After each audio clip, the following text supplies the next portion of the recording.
It's Flames vs Fumes. Let's take a look at these two both recently buffed legends who use things like positioning, baiting, and situations or crowd control to try and achieve victory.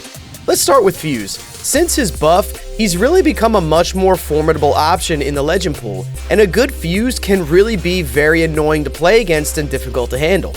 A good Fuse is able to poke and consistently deal damage from very far away, not allowing his enemies to heal up when they need to, or forcing them to either stay in a bad position or leave good position when they don't want to.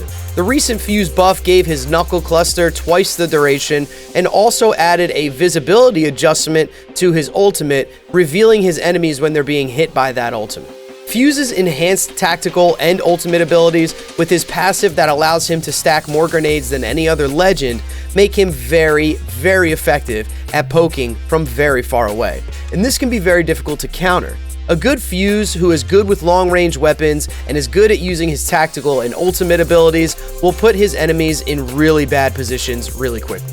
However, the current meta in Apex Legends is definitely biased towards movement legends as well as legends who scan or reveal their enemies. Fuse doesn't really have too much of either of those to speak of. Because of that lack of movement and intel, Fuse is somewhat situational, as he's best suited for gaining early position and consistently poking and dealing damage to his enemies and forcing them into bad positions themselves. Overall, Fuse can be very effective. His recent buff definitely made him a much more formidable foe, and a good Fuse can be very difficult to go against. However, without much movement, healing, or intel, he has somewhat of a situational kit. We're going to give him an overall grade of a B in a 1v1 situation, as he can be very effective, but situations can work against him, making him not an ultimate high-tier legend like an S or an A. Let's take a look at Caustic.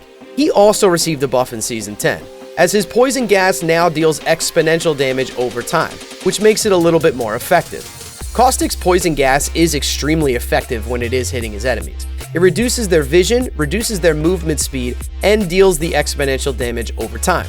For the most part, it's best to avoid Caustic's gas at all times, as it will severely disrupt anything that's going on within it. Caustic's poison traps are extremely useful in the right situation. However, they are extremely situational. The best way to play Caustic is to try and bait your enemies into traps that you've already set.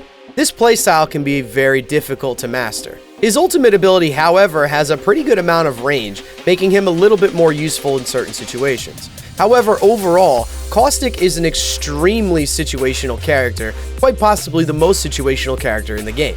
A good Caustic in the perfect situation will determine victory for his team. However, those situations are very few and far between, and mastering Caustic takes quite some time. Caustic overall is going to receive a grade of C in a 1v1 situation. He does have the Fortify perk, which allows him to take 15% less damage from all incoming attacks. However, that doesn't change the fact that his overall kit is extremely situational, and he wouldn't win too many fights outside of those perfect situations. So, who would win? Caustic versus Fuse. Overall, both of these legends, I believe, are a little bit underplayed, and a good version of both of these legends can be extremely effective. Both legends are somewhat situational, however, Caustic is much more so than Fuse. Overall, I think Fuse would take this matchup 5-4. Fuse has a little bit more ability versatility than Caustic, and his ability to stay further away and poke from distance against Caustic really doesn't bode well for Caustic, as he wants to be close and bait enemies to get inside of his perimeter. What do you guys think? Who would win this matchup?